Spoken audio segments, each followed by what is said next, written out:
Va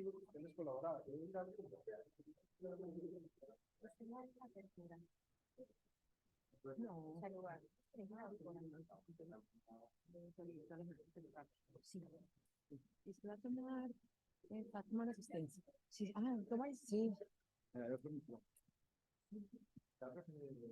Este cómo se Lo deja encendidito, profe, cuando ve la luz. Ahí está encendido. Lo deja sostenido. ¿Listo? Buenos días, compañeros y compañeras, quienes están aquí en la sesión presencial y quienes están en el auditorio. Pues les damos la bienvenida a esta primera sesión de formación de pedagogía en ética de la investigación en salud pública. Y vamos a comenzar el día de hoy con la presentación de la profesora, la doctora Ana Patricia Pacheco Padrón. Ella es médica de la Universidad de Cartagena, se formó como psiquiatra aquí en la Universidad de Antioquia y actualmente, y es magíster en bioética y bioderecho en la Universidad Pontificia Bolivariana de Medellín. Actualmente ella es la secretaria del Comité de Ética, de Bioética, perdón, del Hospital Mental de Antioquia y es la representante de las instituciones de educación, de salud de carácter público de la ciudad de Medellín a nuestro Comité de Ética e Investigación de la facultad. La conferencia que nos trae hoy es de dónde viene y hacia dónde va la bioética. Tendrá una duración aproximadamente de 50 a 60 minutos y después de eso, pues vamos a conversar. Nuevamente, muchas gracias por venir. Espero que la disfruten. Gracias, profesora Mónica.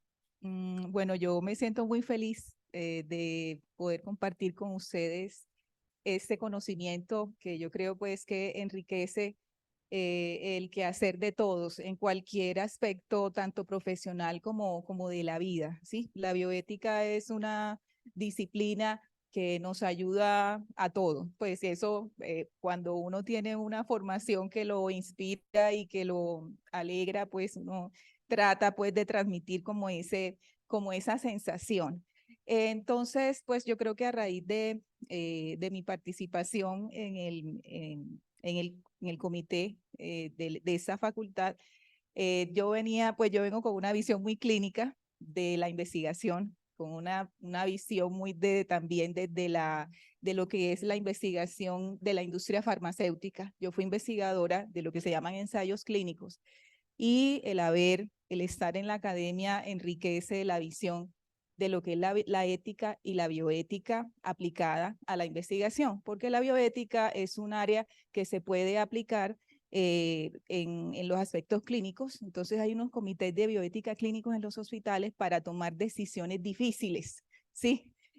Son comités asesores. Los comités de bioética en investigación son comités que se llaman vinculantes, sobre todo en investigación clínica. El comité avala, define y decide si una investigación con medicamentos en Colombia se va a dar o no. Entonces, esa es la gran diferencia, de pronto como otros comités de ética o de bioética que tienen una función de asesoría y también tienen otras funciones pues, de acompañamiento. Entonces, esto es un repaso bastante, creo que hasta rápido, es un vuelo que vamos a hacer. Desde mi conocimiento, pues sí, yo sé que aquí hay mucha gente que puede tener pues muchos más conocimientos que yo en ciertas áreas, es solamente cómo apropiar eso que yo voy a decir a su propio quehacer. Entonces, vamos a comenzar. Siguiente, Angie, definiendo un poco la bioética. Tiene muchas definiciones y como ven es una disciplina relativamente nueva y verdaderamente emblemática de nuestra era. ¿Por qué? Porque la bioética está muy asociada con la tecnociencia, con el avance de la tecnología. Lo vamos a ver sobre todo en el horizonte de para dónde vamos. Y me gustó esta definición, dice ninguna otra disciplina refleja la complejidad y todo lo que nos está pasando, la globalización, toda la modernización, surge un poco en una necesidad pues de pensar, de que la ciencia piense como una herramienta, qué es lo que está haciendo bien y qué es lo que está haciendo mal. Y cubre un conjunto de investigaciones, de discursos y prácticas, generalmente pluridisciplinarias y pluralistas, que tienen como objeto aclarar y, si es posible, resolver preguntas de tipo ético suscitadas por lo que es investigación y desarrollo biomédico y biotecnológico. Entonces ya se van a dar cuenta que siempre hay un componente del ser humano como centro, que es lo que se quiere la bioética frente a la ciencia y el avance de la ciencia. Eso es siempre pues como un clamor de la bioética, es que el ser humano y los seres vivos en general y la naturaleza es el centro. Y cómo vamos a ir resolviendo pues como conflictos. Siguiente. Entonces, esa es otra definición, que además de que la bioética es un conjunto de saberes, también es una herramienta.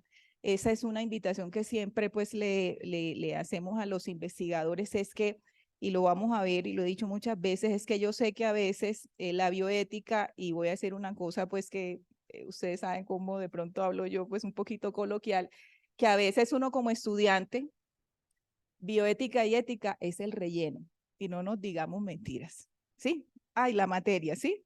El otro gran relleno, por lo menos en pregrado, es metodología de la investigación. No nos vamos a decir mentiras. Cuando llega uno a graduarse y cuando uno quiere hacer una maestría, entonces se acuerda cuántas clases perdió de ética y cuántas clases perdió de metodología de la investigación. Qué pena, o sea, yo sé que puede que no sea para muchos así, pero yo sé que muchos estudiantes así lo ven, ¿sí? O sea, cuando se enfrenta a un comité de ética o de bioética es cuando dice, ay, ¿yo qué pasó aquí? No me acordé de la mitad de las cosas que me dijeron. Entonces es una herramienta, ojalá la utilicen como una herramienta frente a la aparición de conflictos entre tecnología, valores humanos y la incorporación acelerada de las modernas tecnologías biomédicas y dilemas actuales sometidos a controversia. Es una herramienta de resolución de conflictos, de llegar a consensos, diríamos, pues, inclusive de tener un poco de, hay un artículo, se lo voy a presentar más adelante, que la bioética nos ayuda a tener salud mental. Parece mentira, o sea, porque nos da como una estructura para uno poder resolver un conflicto y que puede que de un dilema las dos soluciones puedan ser viables, pero hay que ver cuál es la menos, diríamos, cuál es la menos perjudicial o la que menos repercusiones va a tener. Comprende también cuestiones relativas a animales y plantas, recursos energéticos y al campo de la ecología. Entonces hay una corriente de la bioética, es la ecobioética. Nos pregunta de quién es el agua, de quién son las semillas, nos pregunta por los transgénicos, ¿sí? Nos pregunta por la calidad del aire. Y ahí es cuando yo entro a todo el tema de la salud pública, en todo lo que son los recursos, todo lo finito de los recursos, diríamos la asignación pues de los recursos en salud, toda esa visión global es también una perspectiva de la bioética.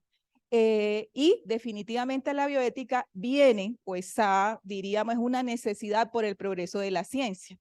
Y en bioética clínica, hay un aspecto fundamental que es la herramienta para equilibrar los derechos de los pacientes con la necesidad de progresar científicamente.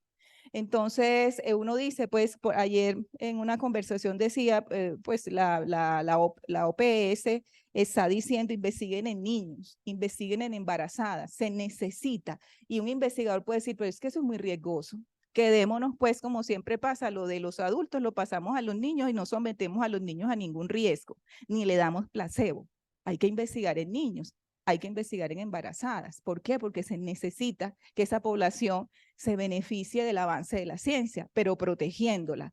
Entonces, cuando uno hace investigación, siempre tiene que mantener un equilibrio entre los derechos, el discurso de la bioética es un discurso de derechos humanos. Básicamente es cómo se aterriza los derechos humanos cuando se va a investigar, más o menos, y que la ciencia avance sin que perjudique a las personas, ¿sí? Entonces, ese más o menos es, diríamos, como, vuelvo y les digo, la intención de la bioética.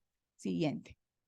Entonces, pues si nos vamos a la etimología, entonces tenemos bios y etos como ética de la vida. Entonces, como les digo, siempre está como centro la vida de los seres humanos, los seres vivos del planeta. Si nos vamos a cada una de las concepciones que tiene, pues como la bioética. Durante mi maestría yo tenía unos grupos de profesores que se peleaban de quién había sido pues como el concepto. Unos defendían a ese filósofo y educador alemán Fritz Jarr, que es el que en 1927 publica un artículo y llama la bioética una panorámica sobre la relación ética del hombre con los animales y las plantas. Siempre es nuestra relación y es una visión y clave que sea panorámica, o sea, que tengamos en cuenta todo, diríamos, todo lo que nos rodea. Y tiene una fuente muy especial desde un enfoque kantiano, aquí pues como le digo con toda la humildad porque no soy filósofa, pero toda la bioética se nutre de toda la filosofía. Entonces tiene más adelante vamos a ver que la bioética por eso tiene ciertas, diríamos, acercamientos o perspectivas dependiendo pues de la corriente filosófica que la explique. Pero ese enfoque kantiano que sugiere considerar a cada ser vivo como un fin en sí mismo, lo que es la esencia de la filosofía kantiana, tratarlo como tal en la medida de lo posible, pero para esa época, diríamos, esas definiciones no tuvieron mayor repercusión. Siguiente, Angie. Y entonces aparece en 1970 ese patólogo que se llama Van Rensselaer Potter y utilizó por primera vez el término bioética en su artículo Bioethics, the Science of Survival. Entonces, ¿cuál es el enfoque de Van Rensselaer Potter? Es que tenemos que pensar para dónde va la ciencia para sobrevivir. Y eso es lo que vamos a ver más adelante, porque puede que la tecnología nos deshumanice y nos absorba por completo. Y en esa estamos, ¿cierto? Entonces, yo creo que también es una manera de pensar y la idea original de Potter fue crear una nueva disciplina que permitiera reunir, vuelvo y sigo con diríamos con la idea de ser de una concepción global, el ámbito de los hechos y de los valores, el dominio de las ciencias y el de las humanidades a fin de buscar salidas, consensos, resolver dilemas o al menos mapas de ruta que pudieran servir de guía en el complejo laberinto formado por la sociedad contemporánea, producto de la fusión entre la revolución científica y la industrial. Entonces, a partir de eso, él publica pues como diríamos ese artículo y para algunos pues en realidad pues Van Rensselaer Potter es el primero que habla de bioética como tal. Entonces, hablando un poquito pues de todo el transcurrir pues de la bioética y como la solicitud fue hablarnos un poco también de la historia. Entonces, hay una fase inicial que habla de una combinación de ética de la investigación y ética clínica al inicio. Esos son unos conceptos que a mí en particular me parecen pues que a veces confunden un poco a la gente, pero que la realidad es el bien actuar, el bien hacer. ¿En qué? A la hora de hacer ciencia, a la hora pues de relacionarnos y de que el ser humano se beneficie de la ciencia en realidad. Entonces, al principio estaba pues como les digo, esos conceptos y cómo se viene a desarrollar la bioética. Yo creo que todos los estudiantes en su aparte de consideraciones éticas dicen, bueno, entonces recemos. El código de Nuremberg, la declaración de Helsinki, las pautas OMS y se queda así. Pero siempre les he dicho que eso no sea un saludo a la bandera, sino que entiendan un poco por qué un comité de ética le pide unos referentes éticos, inclusive no son para el comité, son para ustedes. Los referentes éticos están en un trabajo de investigación porque es que se pide que el investigador los piense primero, no que llegue al comité de ética para que el comité de ética le diga, venga, recuerde un poco eso y eso y eso. Y los referentes normativos y los referentes éticos son porque necesitamos pautas escritas y normas que nos guíen, porque puede que los consensos sean algo que uno pueda aceptar o no. Pero en Colombia, por ejemplo, hay leyes y normas que nos dicen cómo investigar y qué faltas hay a la investigación o cómo se debe, pues, como seguir en investigación. Entonces, el Código de Nuremberg, acuérdense que pues esto surge en los juicios de Nuremberg que pasaron después de la Segunda Guerra Mundial. Los médicos nazis estaban convencidos de lo que estaban haciendo, absolutamente convencidos. ¿sí? Inclusive hay un psiquiatra nazi, hay 2 psiquiatras para nosotros referentes, sobre todo porque la formación, por ejemplo, en la Universidad de Antioquia tiene mucho que ver con la psiquiatría francesa y con la psiquiatría alemana. Hay 2 psiquiatras, uno se llama Kurt Snyder y otro se llama Carl Snyder. Kurt Snyder es un psiquiatra que tomó mucho de la fenomenología y lo aterrizó a la psiquiatría, pero Carl era un psiquiatra nazi. Entonces a veces uno dice, guarde los 2 Snyder, pero estaba convencido de que la esquizofrenia se tenía que acabar acabando con los esquizofrénicos. Sí, esa era la idea y más o menos era también perfeccionar la raza acabando con todo lo que se apartara pues diríamos pues de lo que ellos querían o del concepto de la raza aria y todo lo que sucedió en los campos de concentración y todos los experimentos que se hicieron sin consentimiento informado. Entonces un gran fruto del código de Nuremberg es consentimiento informado, ¿sí? Más o menos esa es como la idea. Y lógicamente lo que viene después históricamente es la Declaración Universal de los Derechos Humanos. En 1948 aparece el Pacto Internacional de Derechos Civiles y Políticos en 1966 y en el 79 el informe Belmont. Más adelante le voy a decir de dónde viene el informe Belmont. Y se van creando comisiones y se van creando, diríamos, acuerdos internacionales, que es lo que se llama derecho blando, para poder hacer investigación. Entonces, tenemos derecho blando, que es todos los acuerdos, declaraciones, los de la UNESCO, el Código de Nuremberg, y tenemos lo que se llama pues el derecho formal aquí con él, de pronto pues si está Natalia, pues que me corrija, de las normas escritas que hay en Colombia. Entonces, uno en investigación, si no hay aquí en Colombia, uno puede irse a pautas internacionales para poder guiarse en investigación en temas que de pronto uno no encuentre de dónde solucionar o de dónde dar pautas. Siguiente.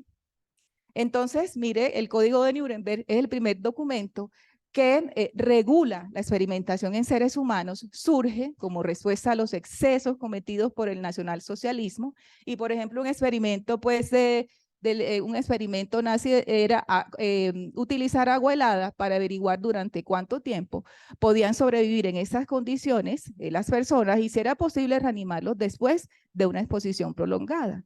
El objetivo era descubrir si el personal militar alemán podía sobrevivir, o sea, no el personal militar, sino que cuando ya el personal militar lo tenían que usar, pero lo tenían que experimentar primero en otras personas.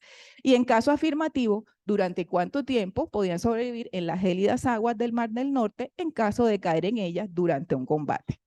Un experimento. Segundo, otras víctimas se sometieron a una baja presión atmosférica para simular las condiciones de altas altitudes que experimentarían los pilotos alemanes en caso de que las cabinas presurizadas no funcionaran correctamente.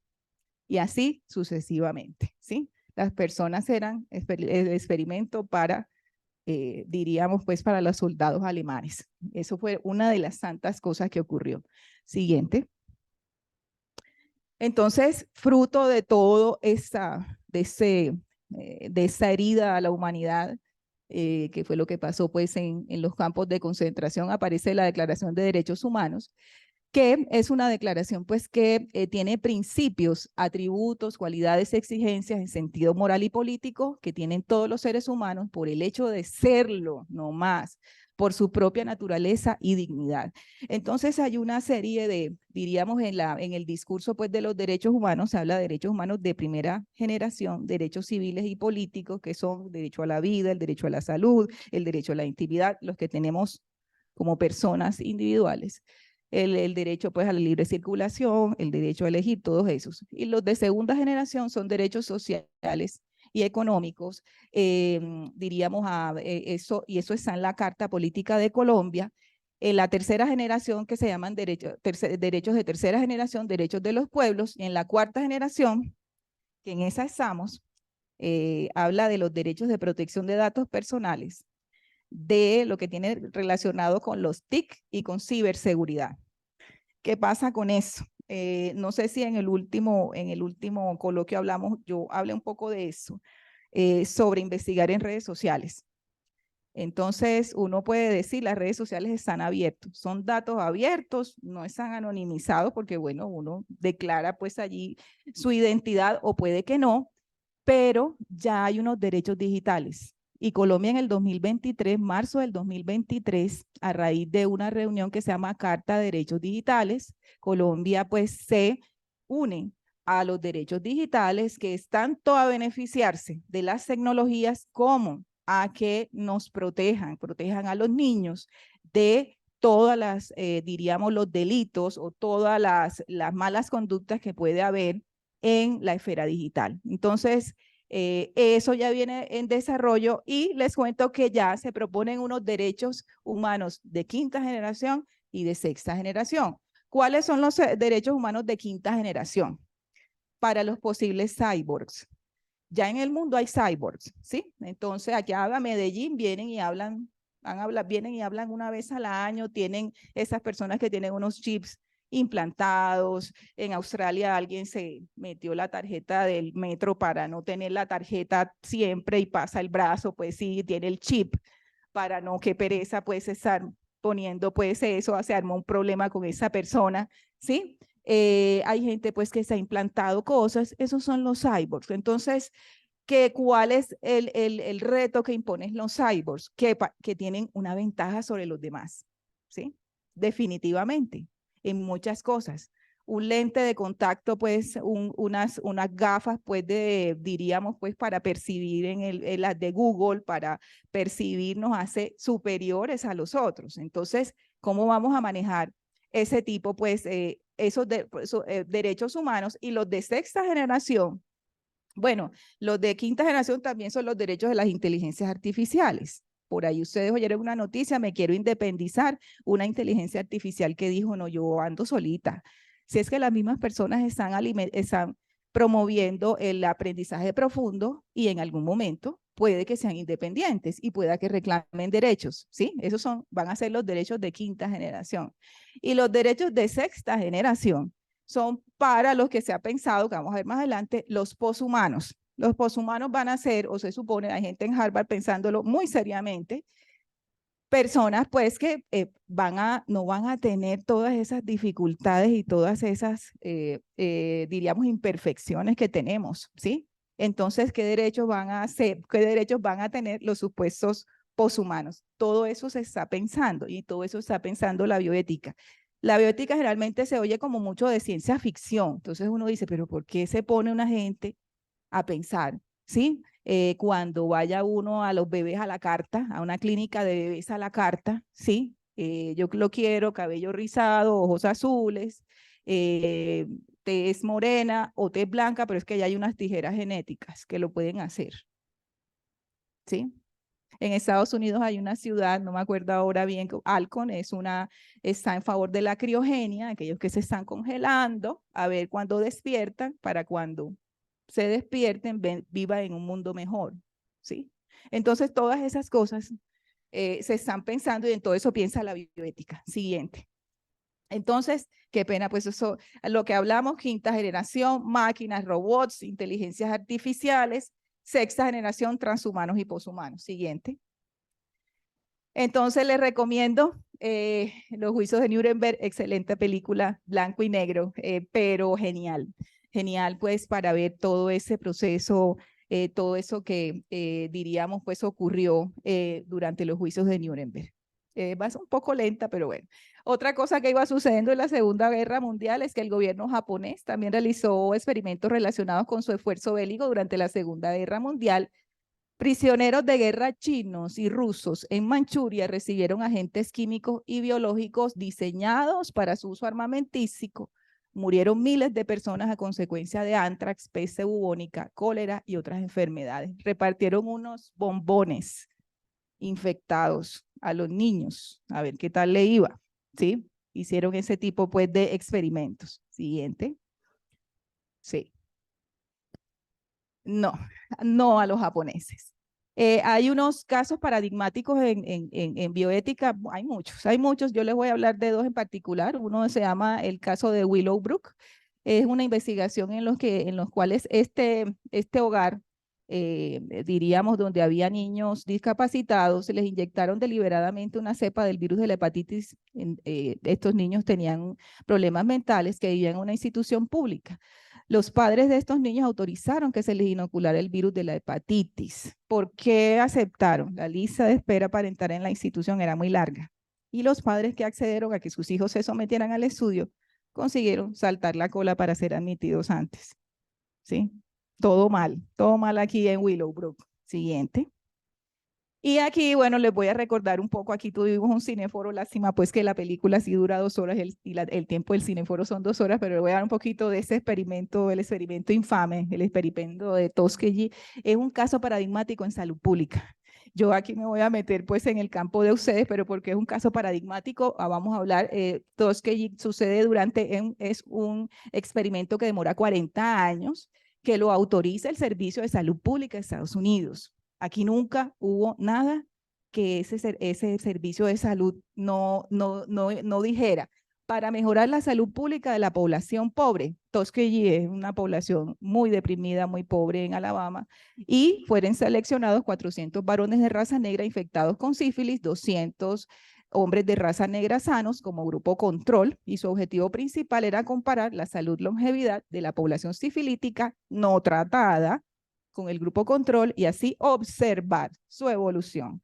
A los sujetos seleccionados para el estudio y que estaban enfermos no se les trató su enfermedad, sin embargo, se les ofrecieron algunas ventajas materiales. Además, no se les informó acerca de la naturaleza de su enfermedad y solo se les dijo que tenían sangre mala. En esa época la sangre mala podía ser anemia.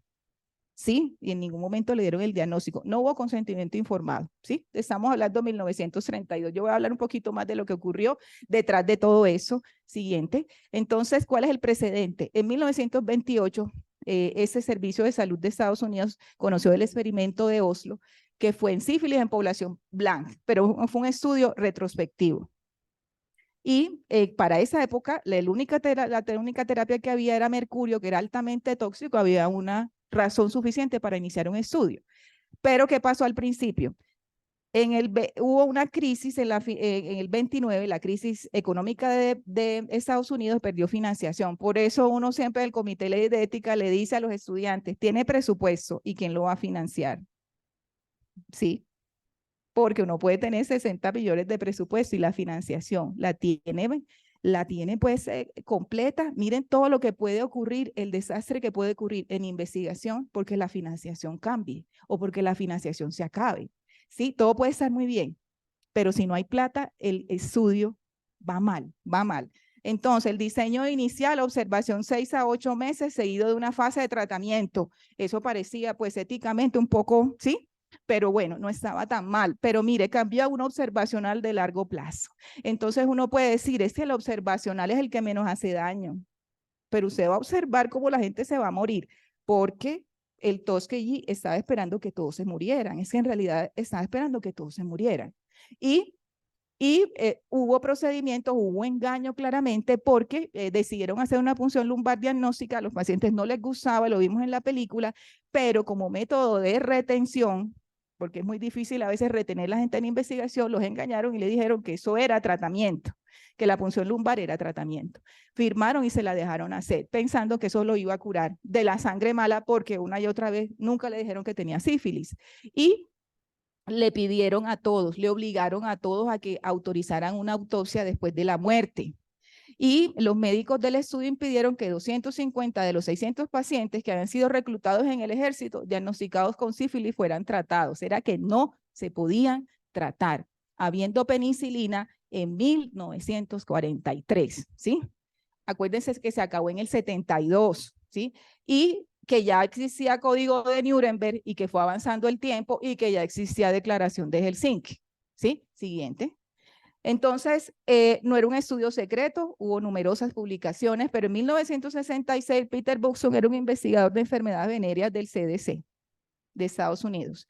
Comenzó a insistir que ahí estaba pasando algo raro, hasta cuando la prensa lo publicó en 1972, el Washington Star, el New York Times, publicaron lo que estaba pasando allá y ese estudio se paró, nunca terminó, lo interrumpieron, ¿sí?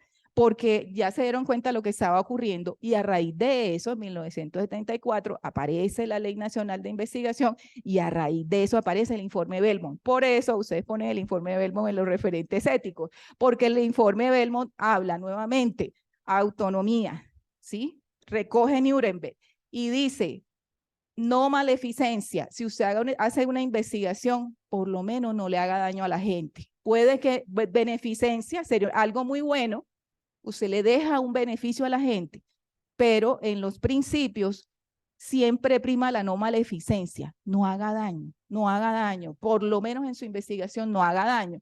Bill Clinton pide disculpas públicas, pero el experimento Tuskegee dejó una huella en la confianza de toda la comunidad afroestadounidense para entrar en ensayos clínicos, y eso se dio en la pandemia. Ellos no querían vincularse a los protocolos de desarrollo de las vacunas. Ellos todavía se acuerdan mucho de Tuskegee. Siguiente.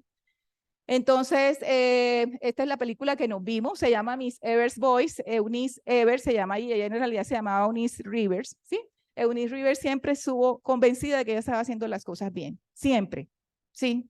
Que es lo peor, ¿sí? Que ella estaba protegiendo porque como no tenían nada, y eso es lo que pasa, también le pedimos a veces en el comité de ética.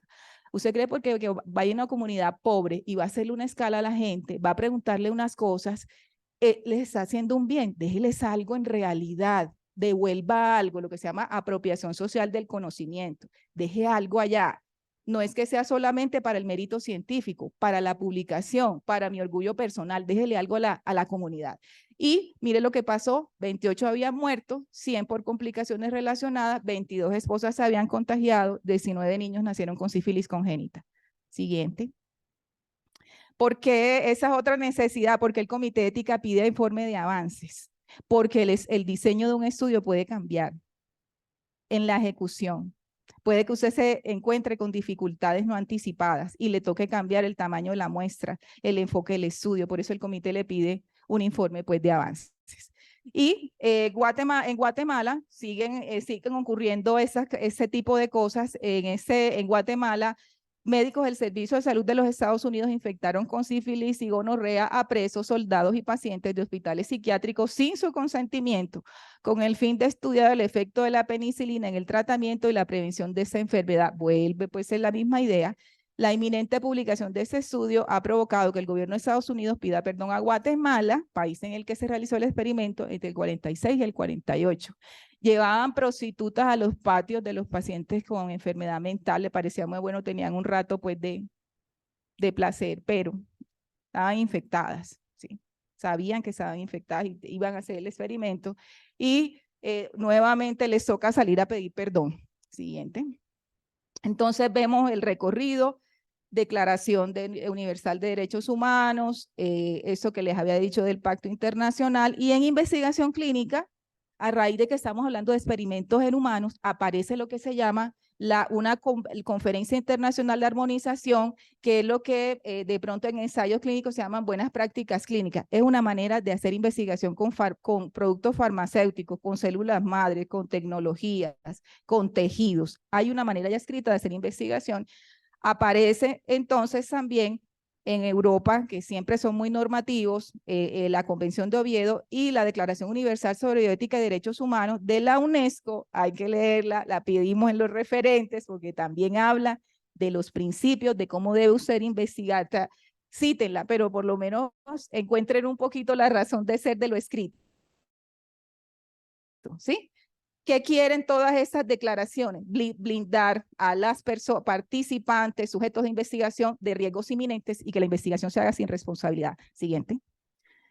Entonces, aparece la Declaración de Helsinki, que es una declaración de la Asociación Médica Mundial, establece unas pautas éticas y como les dije, ya apareció el informe Belmont en el 78, que sobre todo habla de los principios básicos, autonomía, beneficencia, habla de justicia y después se introduce la no maleficencia. Siguiente.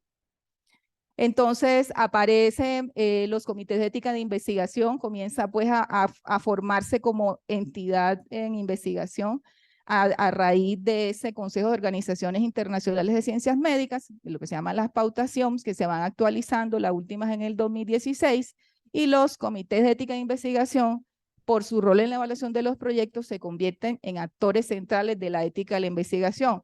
Hace poco la profesora Sandra nos decía, si yo soy parte de un experimento social, quisiera que un buen comité de ética avalara pues como esa investigación. Somos garantía de que las cosas se están haciendo bien.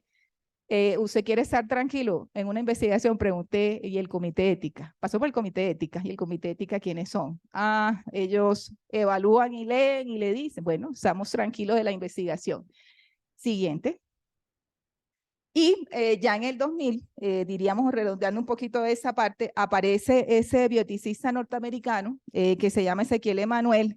Los Emanuel son una familia poderosa en Estados Unidos.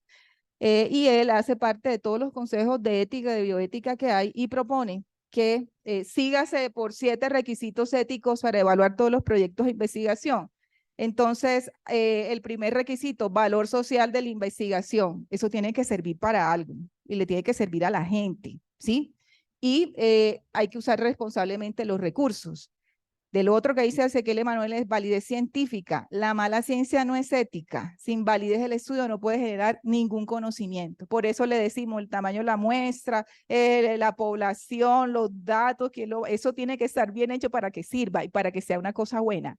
Esa es la insistencia. Selección justa de los sujetos, balance favorable riesgo-beneficio, tanto para los participantes como para el investigador, porque el investigador si se va a trabajo de campo y le roban el celular apenas se baje y no puede recolectar los datos, o le roban el computador, es un riesgo no previsto y la investigación puede que no hubiera avanzado. Revisión independiente a través de un comité de ética ajeno a los intereses del investigador, porque es que no puede decir, ahí les dejo eso para que me lo aprueben, oigan, me lo aprueben, ¿sí? Eso puede ocurrir, ¿sí? Entonces, que haya consentimiento informado cada vez que usted toca a una persona, fuente primaria, consentimiento informado, sí o sí, ¿sí? No es que puede decir, no es que yo me voy allá a conversar, no, siempre tiene que haber. Y respeto por los participantes. Siguiente. Ya un momentico, pues que voy. Y entonces ya pasamos, eso de dónde viene y ahora para dónde vamos. La bioética se está expandiendo a su visión de los problemas sociales. Y ahí vamos, aquí me meto un poco en el campo de ustedes. Yo creo que con la profesora Mónica decía, y en bioética hablamos de eso, de perspectiva de género, una cantidad de cosas. Le dije, ojalá de eso salga algo muy bueno de todo el conocimiento que ustedes tienen a todas las áreas donde se puede aplicar. Problemas sociales, acceso a cuidado sanitario, bienestar de los animales, conservación del medio ambiente, acceso a tecnologías médicas escasas, distribución de recursos médicos. Aquí venimos, internet para todos. No se sabe si sí o si no, ¿sí?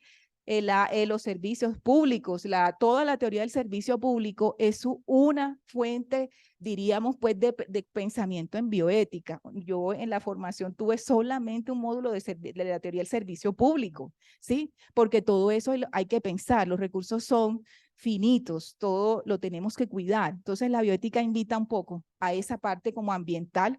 La bioética propone en el área política participación directa de los gobiernos en la regulación de la asistencia sanitaria. Los políticos nacionales y extranjeros tienen que enfrentarse a difíciles elecciones éticas y cuestiones de justicia. Llame, asesore. Hay una gente que está pensando, ¿sí? Para tomar decisiones.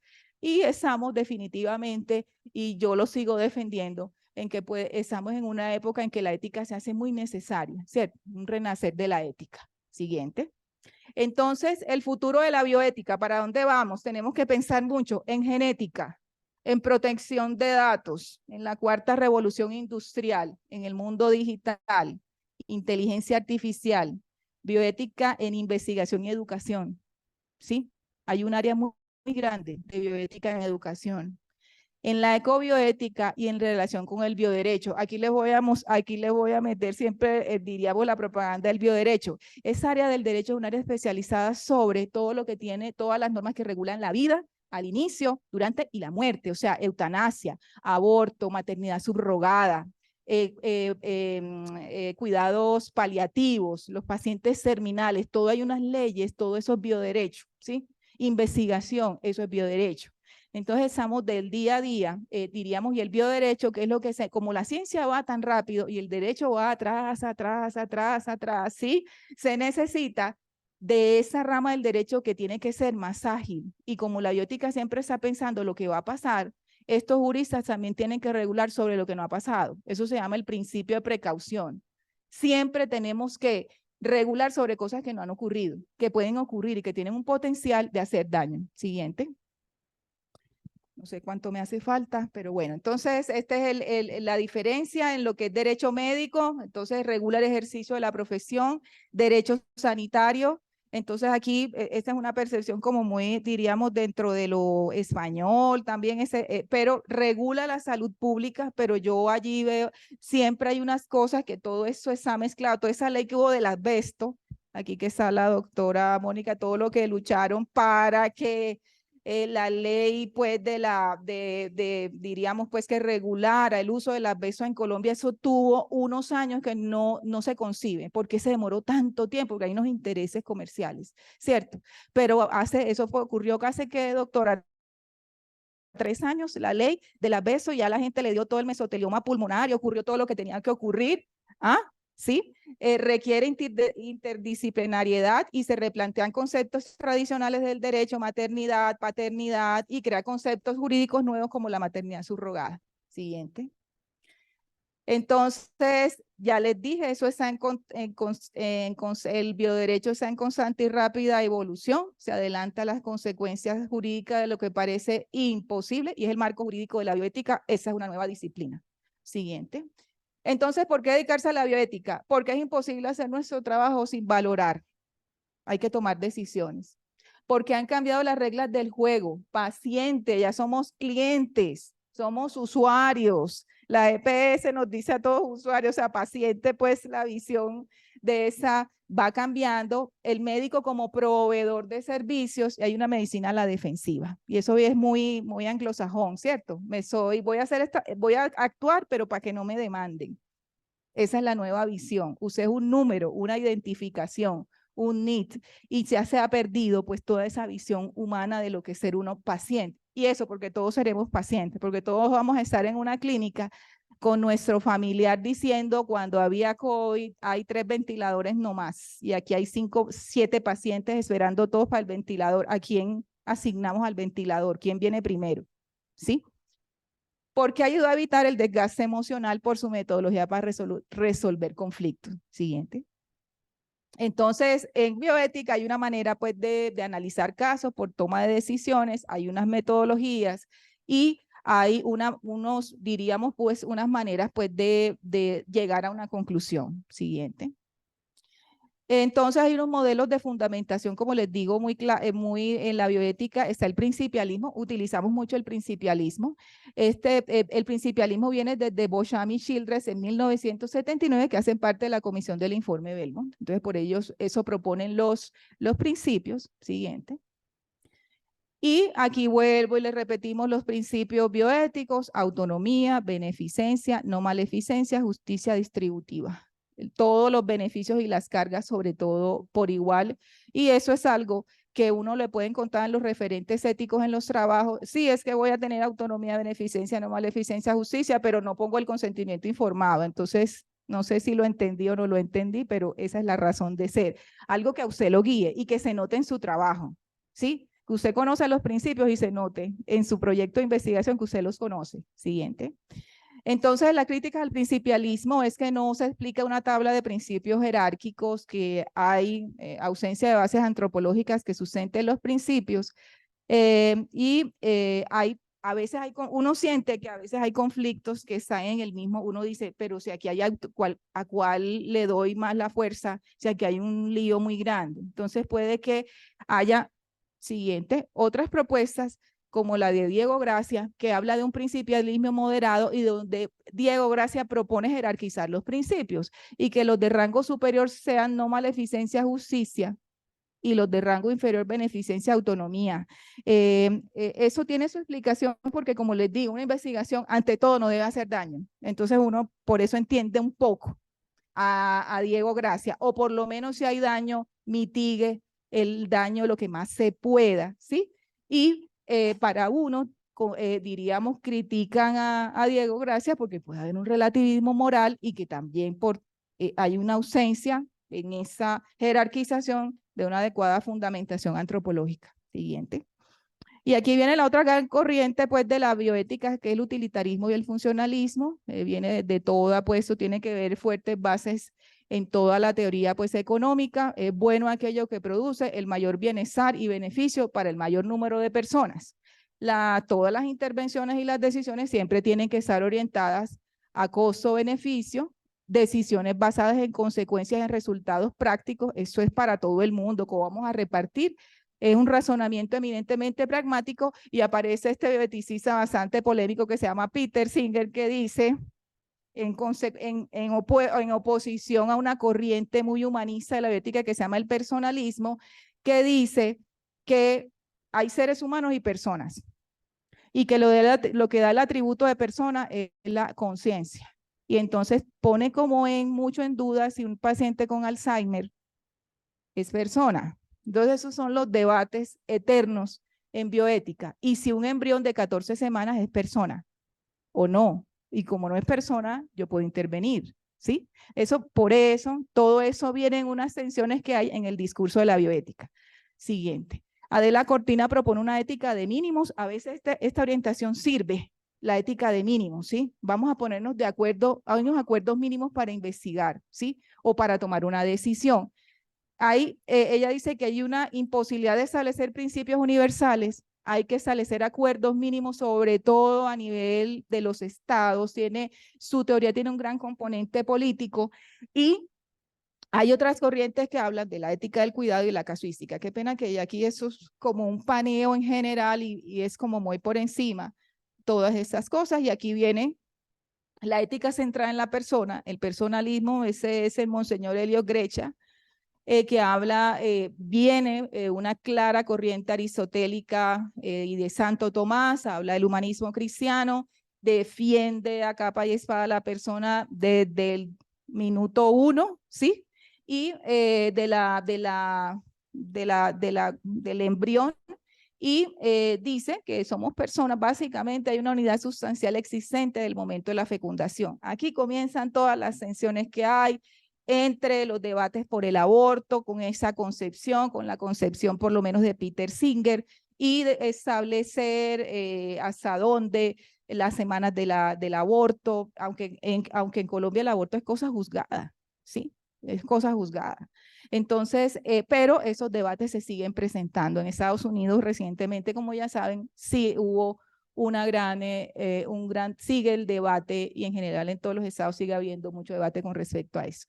Y ya para finalizar, les voy a hablar de todo eso, lo que es ese componente de ciencia y tecnociencia, que es fundamental conocerlo en el área de la bioética, y que habla de todo el recorrido pues de la generación de la ciencia. No voy a pues como diríamos, adentrarme mucho en eso, pero entonces para hablar de ciencia tenemos que irnos a toda la historia de la humanidad que está haciendo ciencia desde hace mucho tiempo, pero ya los métodos experimentales se van, diríamos, pues van avanzando desde de la perspectiva del Renacimiento, con Galileo, aparece Descartes, Bacon, y aparece toda una sociedad de la tecnocracia donde todos los científicos tenían pues como tenían un poder y una diríamos pues una presencia fuerte en esa sociedad de la Europa del siglo XVIII, y todo el avance que hay con la revolución industrial Norteamérica y todo sabemos que la guerra pues es una fuente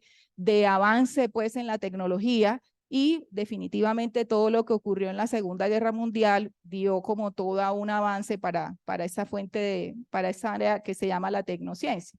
Siguiente. Entonces, qué pena que esto quedó así. Esta ciencia y tecnociencia habla de las grandes actividades de la ciencia.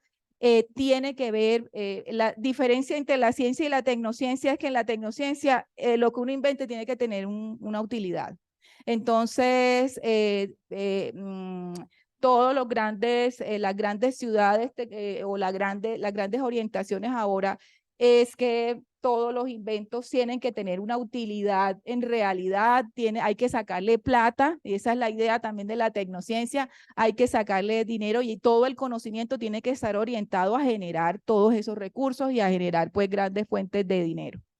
Entonces, la tecnociencia comienza desde todo lo que tiene que ver en el siglo XIV, cuando ya comienza todo el movimiento de síntesis química, nuclear y genética, todo el avance de la física, la termodinámica, la electricidad, y la investigación y la intervención tecnocientífica se caracterizan por sus procedimientos mecánicos desarrollados en los laboratorios y centrados en la invención de efectos y en la planificación y el forzamiento de procesos. Entonces, tablets, computadoras, teléfonos inteligentes, todo ese desarrollo científico que hay de atrás es tecnociencia. Siguiente. Y para la tecnociencia, la relevancia operativa de la ciencia no reside en sus productos teóricos, sino en su producción tecnológica. Es la ciencia interesada en producir. La finalidad es ser rentable, es una forma de poder y riqueza. Entonces, por eso en Estados Unidos allá están pues en Silicon Valley todos los hindúes poniendo toda su cabeza en función a producir cosas que generen riqueza. Esa es la verdadera tecnociencia. Entonces, aparece en el siglo XX nuevas tecnologías, química y sintética, tecnología nuclear, tecnologías genéticas o las informáticas. Y bueno, ahora estamos muy Oppenheimer con todo lo de la bomba atómica. Y estamos corriendo hacia la tecnificación de la cultura. Cada vez estamos inmersos en entornos tecnocientíficos predecibles y controlables y uno no se está dando cuenta, pero cada aparatico lo va controlando, lo va vigilando, va recogiendo datos y hay alguien que uno no sabe dónde está, que sabe la vida de uno, sabe de dónde mueve, para dónde va, qué le gusta, absolutamente todo, ¿sí? Está todo el desarrollo de la agricultura y ganadería aplicada a la ingeniería genética. Entonces, al principio compramos unos tomates pequeñitos, ya los tomates siendo cada vez más y más grandes, cada vez saben menos a tomate, ¿sí? Entonces, esa es como diríamos, ahí es donde va toda la ingeniería genética, ¿sí? Producir ganado cada vez más, arrasando con todos los cultivos. Bueno, todo eso es otra corriente que tiene la bioética pensando. Y la tecnociencia aplicada a la medicina, muy bueno, pero ya cuando vienen los límites en reproducción humana e ingeniería genética, esa tecnociencia es ventaja, pero también es amenaza, ¿sí? Y ahí es donde viene la bioética y vuelve y aparece. Siguiente. Entonces, en tecnociencia, bioética, la bioética, ¿qué piensan? Los riesgos de la tecnocientificación, en que quiere lograr control total y forzar cosas, en que cada vez nos lleva a entramados predecibles y controlables. Es que en eso estamos, no nos estamos dando cuenta, pero eso tenemos, esta vigilancia colectiva en la que estamos, cada vez se nos está haciendo como natural. Y la tecnociencia está infiltrando nuestro entorno, la cultura, la política. Siguiente. Entonces, hay avance, pero en bioética hay un principio que se llama el principio de precaución. En lo que le acabamos de decir, piense en riesgos potenciales de cosas que no han ocurrido y hay que aprender de errores pasados y detectar amenazas. Siempre en investigación también el comité de ética lo hacemos. Vea, aquí parece que va a pasar algo, no ha pasado nada, pero parece que va a pasar algo, ¿sí? Utilice ese principio cuando está investigando, cuando usted vea que hay algo potencialmente que puede ocurrir. Y eso viene desde, este principio de precaución viene desde tiene que ver, la fuente era más que todo unas lecciones, un libro que se llama Lecciones tardías, alertas tempranas, ciencia, precaución e innovación. Por ejemplo, lo que dicen es que el uso del microondas, no se sabe si el uso del microondas produce cáncer cerebral, por ejemplo. Una cantidad de alertas que se están dando con la tecnología y de cosas que uno no se previeron, que fueron aparentes falsos negativos y que después ocurrieron desastres. Cada riesgo es único, como son la ciencia y la política que hay detrás de él. El principio de precaución está muy relacionado con el enfoque de riesgo que le pedimos a todos los investigadores: riesgo mínimo, riesgo mayor al mínimo, sin riesgo. Piense bien en los riesgos de su investigación, que puede salir mal. No ha salido nada mal, usted no ha arrancado, pero tiene que pensar en que puede salir mal. ¿Sí? Siguiente. Entonces, principio de precaución estuvo completamente ausente en Chernobyl, en Fukushima, en lo que está pasando con los alimentos modificados genéticamente, con los hipopótamos pues que están circulando, ve hasta dónde nos vamos, con los teléfonos móviles y tumores cerebrales y con la nanotecnología. Siguiente. Y ya para la última parte donde hay una gran alerta en ese momento es en en el desarrollo de la genética. No me voy a detener pues acá, pero más o menos viene del padre de la genética, Gregor Mendel, con sus moscas pues clasificadas, de cómo iba pues, de cómo se iba heredando los rasgos. Hasta en 1953 que Watson y Crick publican un modelo de la estructura del ADN, y de ahí en adelante cuando aparece el ADN comenzamos a intervenir los mismos seres humanos en ese ADN, a tratarlo de conocer, a tratarlo de modificar, a tratarlo de entender, ¿sí? Y en ese momento estamos pues en una época que como ya se conoce todo el genoma, ahora viene todo el permiso que hay de modificar el genoma humano. Ya hay unas declaraciones que dice cómo uno tiene que acercarse al propio genoma humano. Siguiente. Y entonces todo lo que les estaba diciendo, hay un proyecto de 1999 que se llama Proyecto Genoma Humano, está enfocado a desarrollar mapas genéticos, a encontrar enfermedades ligadas, y ahí viene la ingeniería genética. Ahí comenzamos a intervenir el genoma. Entonces los ingenieros genéticos ya conocen técnicas encaminadas a transferir en la estructura de la célula de un ser vivo ciertas informaciones genéticas que no tenía. Aparece la terapia génica, que propone llevar un gen funcionante a la célula que no lo tiene y de este modo devolver la funcionalidad celular a la normalidad. Ya estamos haciendo cirugía intragenética y eso se ve muy bueno, pero puede ser muy malo también. Esa es una gran amenaza, todo lo que está ocurriendo con terapia génica. Siguiente. Y entonces el desafío de la genética humana es definitivamente la eugenesia.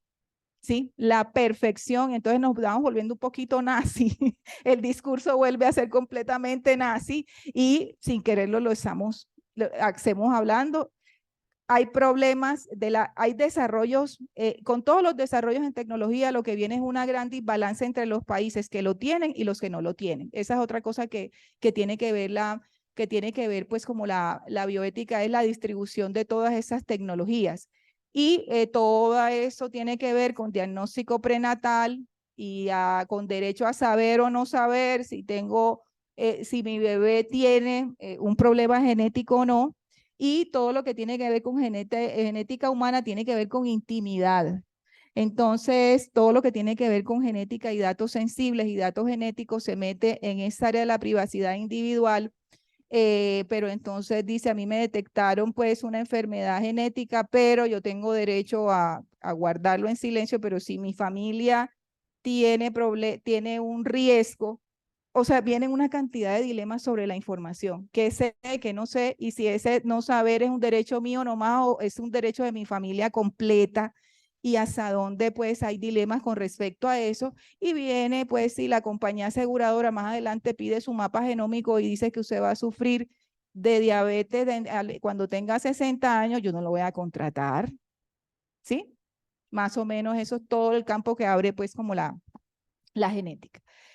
Desafíos, clonación, ya hay científicos que han pensado en la clonación y a uno le parece muy bueno que el perrito que se murió, que lo quiere mucho, lo guarde por allá y se lo clonen. Es que a uno le parece eso, pero cuando habla uno de humano dice, no, no, no, no, no. Aunque hay gente que puede, uno no ha preguntado mucho eso, ¿sí? Pero hay un científico que le puede decir, venga, que yo se lo hago, ¿sí? Y eso tiene diríamos, pues como unas repercusiones Kass, que es el presidente de Comisión de Bioética de Estados Unidos, dice que esto es completamente antiético, que es la instrumentalización de la especie humana, que constituye la corrupción y la perversión de la condición humana. Es bastante tajante con respecto a la clonación. Ya hay una convención de decir no se hacen experimentos de clonación en humanos. Eso es una convención desde hace muchos años. Pero eso sí tiene diríamos, una variante que es lo que se llama la medicina personalizada basada en los genes. Eso se llama la farmacogenómica. Eso lo hacemos, por ejemplo, en ensayos clínicos ahora en Medellín, en Antioquia, en Colombia. Le piden a usted una muestra, si estamos investigando, por ejemplo, en un medicamento para el cáncer, y le pedimos una muestra a ver su ADN cómo reacciona a ese medicamento, ¿sí? Y hacer mapas farmacogenómicos. Y a donde va la medicina farmacogenómica es que usted se vaya a una farmacia, muestre su ADN, ¿sí? Y usted ya sepa, vea, no me mande propanolol, que es que ese genéticamente o no lo tolero o no me va a servir. Y eso sería muy bueno.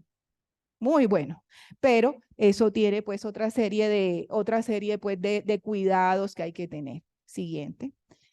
Entonces, pero mire que lo verdaderamente disruptivo, y vamos a meternos ya para finalizar en lo de la inteligencia artificial, pues no es la inteligencia artificial que nos tiene tan asustados, es la biotecnología y la genética y la genómica y todo lo que la gente, todo lo que a los investigadores se les está ocurriendo hacer en genética, genómica y biotecnología.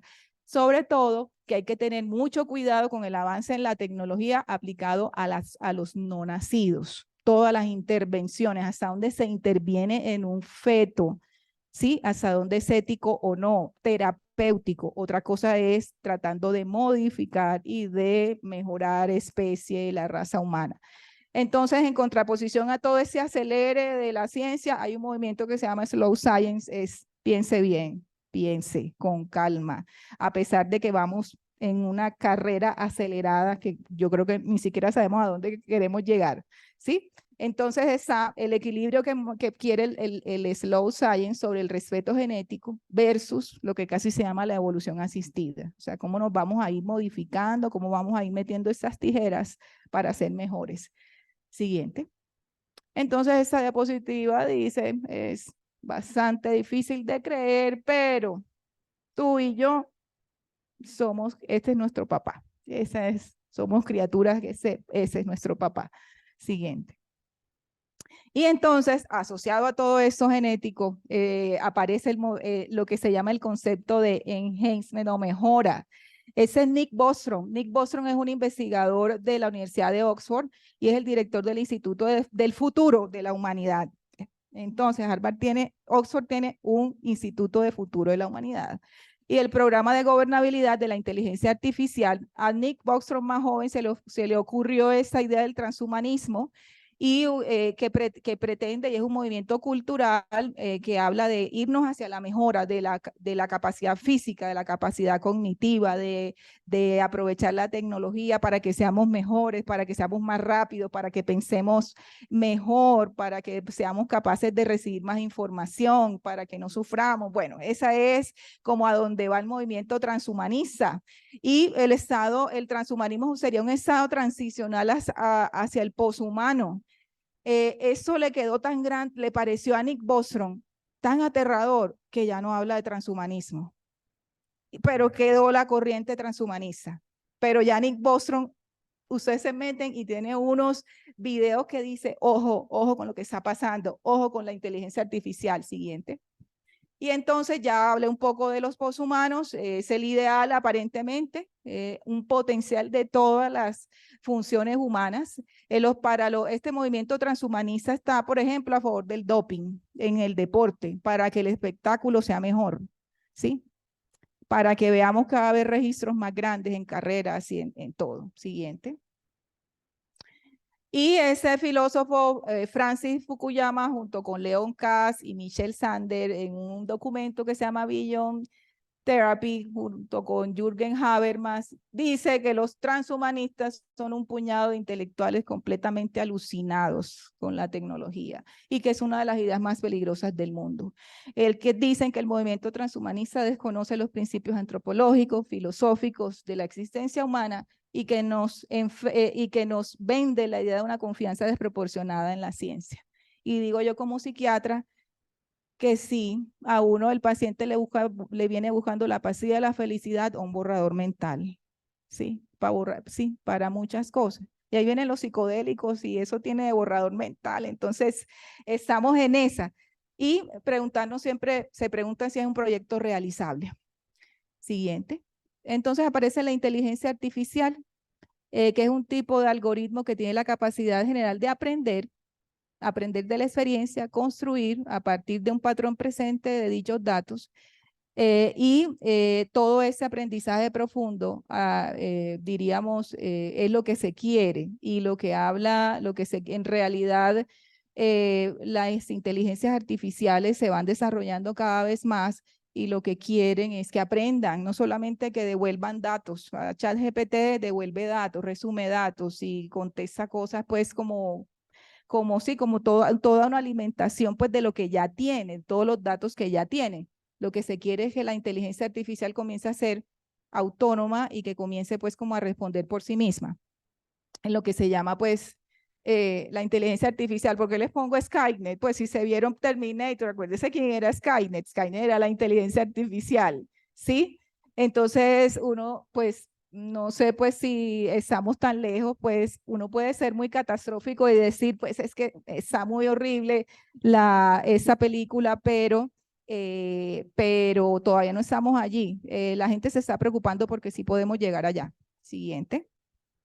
Ya, yo sé que estoy ya fuera del tiempo. Entonces nos preguntamos si estamos ante el humanismo tecnológico, el reto de la transformación digital de la humanidad. Siguiente. Y aparecen otras dos ramas que se llaman la ética algorítmica y la ética de las máquinas. La ética algorítmica es la que deben tener los ingenieros cuando construyen un algoritmo. Entonces, su algoritmo debe tomar decisiones éticas. Pero los ingenieros están interesados en ese discurso porque parece que la ingeniería fuera neutra. La ingeniería no es neutra. Cada vez que comienzan a programar, toman partido en algo, ¿sí?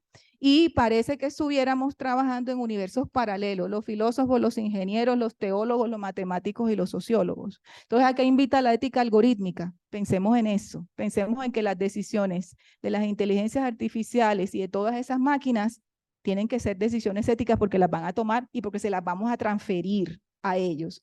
Y finalmente, la ética de las máquinas es en el supuesto caso que ya hacemos entre todas esas máquinas, aparentemente ellos deben pensar qué está bien y qué está mal, ¿sí? ¿Qué va a estar bien y qué va a estar mal? Hay un libro muy bueno que de José Ignacio Latorre estuvo aquí en la Universidad de Antioquia, se llama Ética para Máquinas. Y ya José Ignacio Latorre es un físico cuántico que ya se está preguntando nuestra relación con las máquinas. Siguiente. Bueno, películas, hay muchas. Gattaca Gattaca, guanina, citosina, adenina, todas las bases del ADN, que habla sobre la clonación de Island también. Está El hombre del tricentenario, que al fin y al cabo pide derechos para independizarse, derechos humanos de sexta generación. Siguiente. Ex Máquina, Her, se enamora pues de la inteligencia artificial, y Wall-E, que me encanta, porque Wall-E busca con esa matica que tengamos verde otra vez. Wall-E es un robot, pero quiere conservar el verde y lo defiende durante toda la película, ¿sí? Y es lo único que queda y es el tesoro más grande que tiene. Finalmente, entonces, la ética es ante todo una actitud mental y definitivamente ojalá la podamos como fomentar. Muchas gracias y qué pena que me excedí.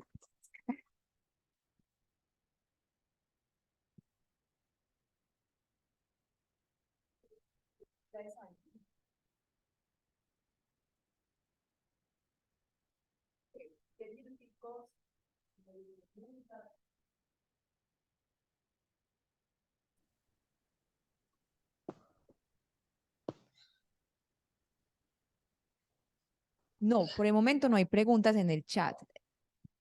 Para las personas que están en virtual, si tienen alguna pregunta por hacernos, estamos aquí pendientes.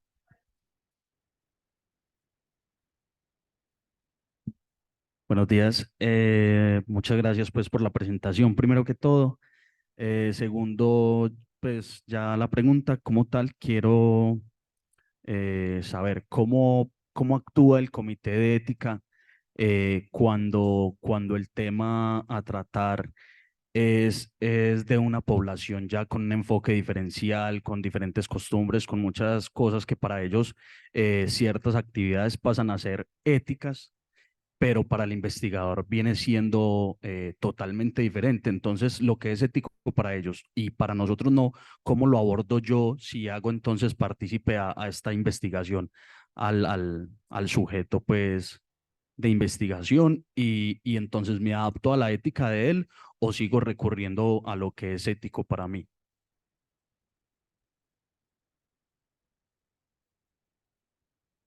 Bueno, definitivamente yo sé que como investigadores, diríamos el hecho de la investigación en comunidades es un reto porque siempre uno tiene que mantener un balance entre el respeto de las personas y el respeto de la comunidad como tal, ¿cierto? Por ejemplo, hay nosotros en estudios en los cuales alguno de los estudiantes quiere, diríamos, investigar en una comunidad, lo que prima es el respeto mediante pues como pedir permisos, un consentimiento informado que en algunas comunidades puede ser sobre colectivo, diríamos, y fundamental es el conocimiento, qué es lo que pasa y qué es lo que he visto, y de pronto mis compañeros del Comité Ética lo pueden ver, es que el investigador parece que aterrizara a la comunidad y no supiera el funcionamiento como tal, y no supiera pues hasta dónde van los límites, diríamos, pues de lo que es para ellos permitido o no. Esa es una de las cosas, ¿sí? Y cuando tú dices que es ético para ellos y que es ético para mí, hay que ver cuál es centrarse en cuál es el tema principal. Generalmente, como te digo, los principios que propone la bioética son unos referentes donde uno puede encontrar respuestas para tratar pues de solucionar conflictos. ¿Qué es lo que se quiere? Que lo que se solucione sea lo mejor y lo menos perjudicial tanto para el investigador como para la comunidad. Y puede que las soluciones no sean satisfactorias siempre, ¿sí? Esa es una de las cosas. La toma de decisiones puede que alguien no lo deje tan satisfecho, pero puede que sea una cosa que se pueda como solucionar.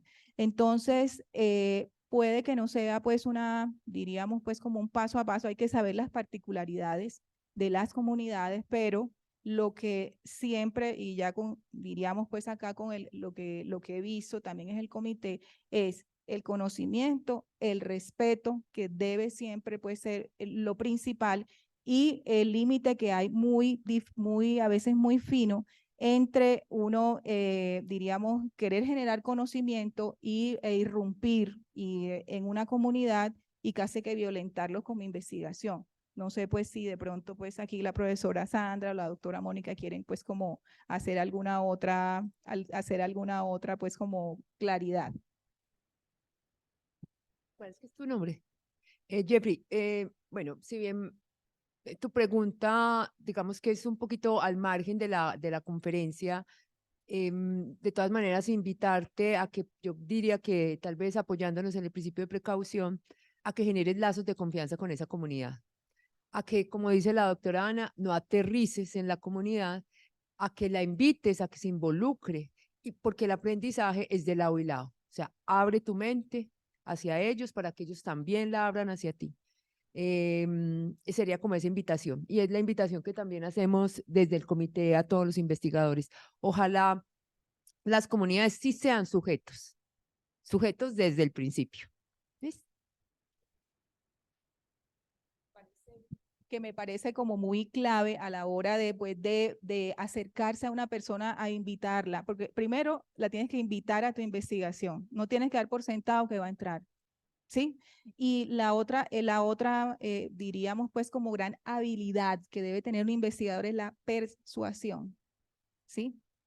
Porque hay un límite muy, diríamos, también muy fino con obligar o coercionar, ¿sí? Entonces, la persuasión en el discurso, en el acercamiento, es clave a la hora y eso es parte del respeto y de la responsabilidad que tú tienes con tu propia investigación, ¿sí? Porque a veces tú mismo estás atropellando la idea de una buena investigación, ¿sí? Entonces, yo pienso que en eso estamos como completamente de acuerdo, ¿sí?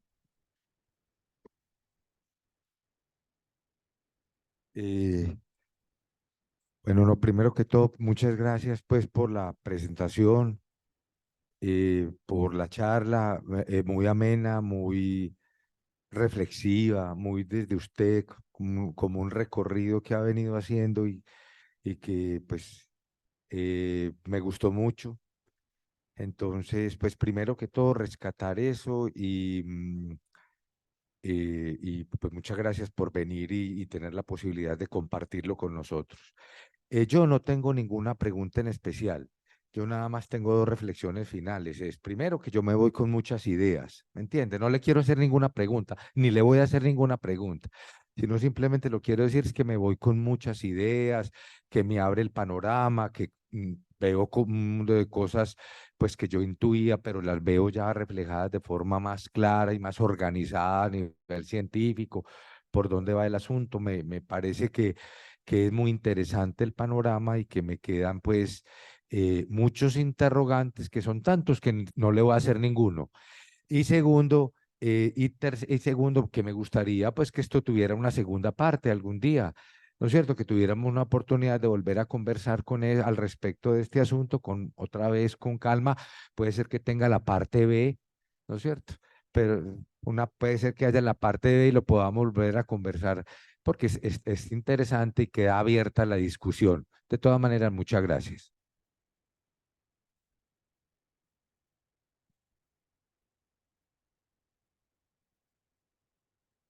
Bueno, primero pues comparto el sentir de los que han expresado que la conferencia ha sido excelente, un aporte maravilloso para uno como profesional, como persona, como mamá, como todo. Sigo con esa misma inquietud, yo creo, la del compañero, en cuanto al consentimiento informado. Si bien uno diría que uno hace uso de esa persuasión ante una comunidad, en este caso diría yo de las comunidades indígenas, se podría decir que en vez del consentimiento informado se puede utilizar, pues no sé si es la palabra adecuada, sería el asentimiento, porque de alguna manera si uno trabajaría, por ejemplo, con población adulta, en mi caso, yo lo hablo pues desde mi comunidad, para las comunidades, sobre todo adultas o mayores, para ellas es más válido la palabra que una firma. Una firma para ellos, o sea, ellos se rehúsan más fácil a una firma, pero la palabra sí cuenta. Entonces mi pregunta es, desde este aspecto, ¿podría hacerse énfasis en eso para uno justificar ante un comité? Porque un comité siempre te va a exigir consentimiento informado. Gracias. Charla de ciertas términos y de ciertas, más como orientada. Yo ayer presenté una charla a los estudiantes que se llama ¿Cómo lograr que un comité de ética me apruebe mi trabajo? Asentimiento es una figura legal para menores de edad. ¿Sí? Entonces, el documento de investigación para menores de edad se llama asentimiento, ¿sí? Mayores de edad en adelante, consentimiento.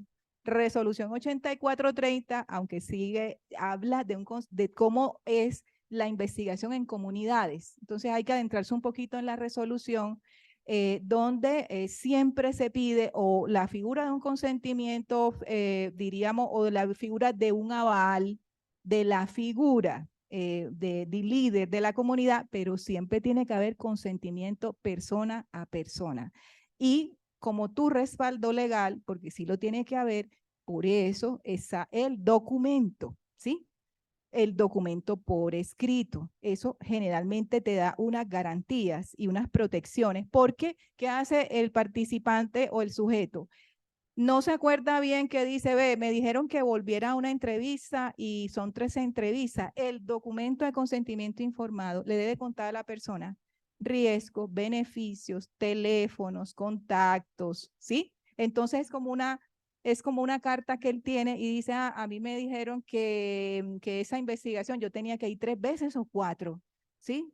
Vuelvo al consentimiento, ahí debe decir junto con el material. O me dijeron que esas reuniones duraban 45 minutos y estas reuniones duran 8 horas. A ver, eso me lo contaron la primera vez. Eso también es diríamos, es un documento en el cual ojalá los sujetos volvieran a él y leyeran, ¿sí? Y también te sirve, si tu investigación va a cambiar en el tiempo, dice, los voy a reunir otra vez, porque eso ya no va a durar 3 años, sino 4. Y porque ahora les voy a tomar una muestra de sangre, porque me voy allá pues a investigar en Chagas. Entonces hay una cosa nueva en Chagas, les tengo que contar, pero te cuento y te lo pongo por escrito para que lo vuelvas a leer y de pronto volvamos pues con mis preguntas. Esa es como la razón de ser, más o menos, esa es como la idea. Bueno, les agradecemos la participación. Los invitamos a que se sigan uniendo, ya aquí casi todos nosotros somos del comité, pero creo que hay otras personas que están en línea a que se sigan uniendo a nuestra formación continua que hoy se llama, ¿cómo dice? Educación para la vida. Yo no me acuerdo, ¿cómo es que se llama? Bueno, tiene como un nombre, es que son, digamos que espacios donde el comité espera capacitarse, actualizarse, reflexionar, pero también invitarlo a al resto de la comunidad académica que lo hagan con nosotros. Entonces los vamos a seguir invitando. Muchas gracias, doctora Ana, por su excelente presentación. Yo creo que todo el mundo quedó, como dijo el compañero, motivado, pensando, y esperamos tener seguramente no parte B, sino seguramente C y D. Los invitamos entonces a que se unan nuevamente con nosotros a estos espacios. Muchas gracias.